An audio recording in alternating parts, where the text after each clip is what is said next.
ভাবুন তো, মাত্র কয়েক মুহূর্তের মধ্যেই পাহাড় থেকে নেমে আসলো পানি, বরফ এবং পাথর মিশ্রিত পানির স্রোত। রাস্তার সেতু এবং ঘরবাড়ি নিমিষে তলিয়ে গেল সেই পানির নিচে।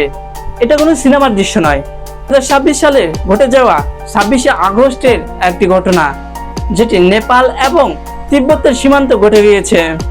এই ঘটনার কেন্দ্র ছিল হিমালয়ের অঞ্চলের রাসুরা জেলায় এবং তিব্বতের সীমান্তবর্তী এলাকা। প্রাথমিকভাবে এই ঘটনার কারণ নিয়ে নানা ধরনের তথ্য সামনে আসে, কিন্তু পরবর্তী প্রতিবেদনে জানা যায় পাহাড়ের ওপর বিশাল বরফ ও শিলার ধস থেকে প্রবল স্রোত তৈরি হয় এবং সেই স্রোত নদীর পথে এসে আকস্মিক বন্যার সৃষ্টি করে। বড়কশি নদীর পানির সঙ্গে কাদা, পাথর ও ধ্বংসবিশেষ মিশে পরিস্থিতি আরো ভয়াবহ করে তোলে। বন্যার স্রোত এতটাই শক্তিশালী ছিল যে মুহূর্তের মধ্যেই অনেক স্থাপনা ও অবকাঠামো ক্ষতিগ্রস্ত হয়। রাস্তা ও সেতু ক্ষতিগ্রস্ত হওয়ায় অনেক এলাকায় যোগাযোগ বিচ্ছিন্ন হয়ে পড়ে, বাড়িঘর ও যানবাহন ধ্বংসের মুখে পড়ে।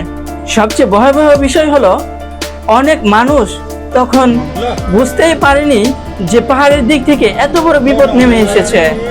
27শে আগস্ট পর্যন্ত প্রকাশিত বিভিন্ন প্রতিবেদনের মাধ্যমে জানা যায় নেপাল ও তিব্বত মিলিয়ে সর্বমোট আহতের সংখ্যা 1300 জন এবং নিহত ব্যক্তির সংখ্যা 350 জন। কিন্তু মূল কথা হচ্ছে, এই মানুষের ভিড়ে অনেক পর্যটক এবং তীর্থযাত্রীরাও রয়েছে। দুর্যোগের পর নেপালের সেনাবাহিনী, পুলিশ ও উদ্ধারকারী দল বিভিন্ন এলাকায় অভিযান শুরু করেছে। তবে ধ্বংস হয়ে যাওয়া রাস্তা ও সেতু, পাশাপাশি প্রতিকূল আবহাওয়ার কারণে উদ্ধার কাজ অত্যন্ত কঠিন হয়ে পড়েছে।